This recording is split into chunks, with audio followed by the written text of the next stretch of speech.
ಅವ್ರ ತಂದೆ ಅವರ ಹಿಂದಿನ ಜನರೇಷನ್ ಅಂದ್ರೆ ವಂಶಪಾರ್ಥ ಬಂದಿರೋದು. ವಂಶಪಾರ್ಥ ಕುಲ ಕಸುಬು ಅಂತ ಮಾಡ್ಕೊಂಡ್ ಬಂದಿರೋದು.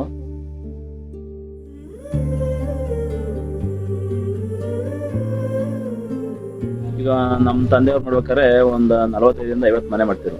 50 ಮನೆಯಿಂದ ಎಲ್ಲ ಮಾರ್ಕೆಟಿಂಗ್ ಕಡಿಮೆ ಆಗಿ ಇವಾಗ 14 ಮನೆ ಬಂದಿದೆ. ಇವಾಗ ಈ ಸಲಿಂದ ಅವ್ರದ್ರಲ್ಲೂ ಇಬ್ರು ಕಳ್ಕೊಂಡ್ರು, ಇನ್ನು 12 ಮನೆ ಮಾತ್ರ ಮಾಡ್ತಿದ್ದಾರೆ.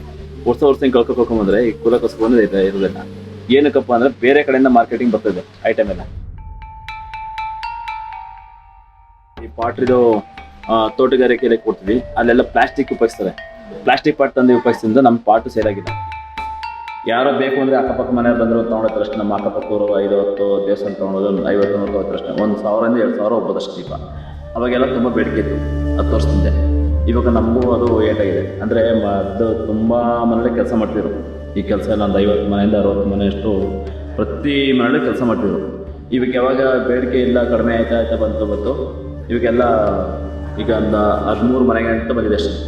ಈಗ 13 ಮನೆ ಅಂದರೆ ನಾವು ನಮ್ಮ ತಂದೆ ನಮ್ಮ ಕೆಲಸ ಕಲಿಸ್ಕೊಟ್ರು, ನಮ್ಗಿನ್ನು ಬೇರೆ ಕೆಲಸ ಬರಲ್ಲ. ಹಾಗಾಗಿ ನಾವು ಮಾಡ್ತಾಯಿದ್ವಿ. ಮುಂದಿನ ಜನರೇಷನ್ ನಮ್ಮ ಮಕ್ಕಳು ಕಲಿತಾವೆ ಅಂತ ಹೇಳೋ ಕೆಲಸ. ಇವಾಗ ನಮಗೆ ನಾವು ಮಾಡೋಂಥ ಐಟಮೇ ಬೇಡಿಕೆ ಇಲ್ಲ. ದೂರ ಗ್ರಾಮ, ಜೈಪುರ ಹೋಬಳಿ, ಮೈಸೂರು ತಾಲೂಕು. ಮೈಸೂರಿಂದ 25 ಕಿಲೋಮೀಟರ್ ಆಗುತ್ತೆ ನಮ್ಮ ದೂರಕ್ಕೆ.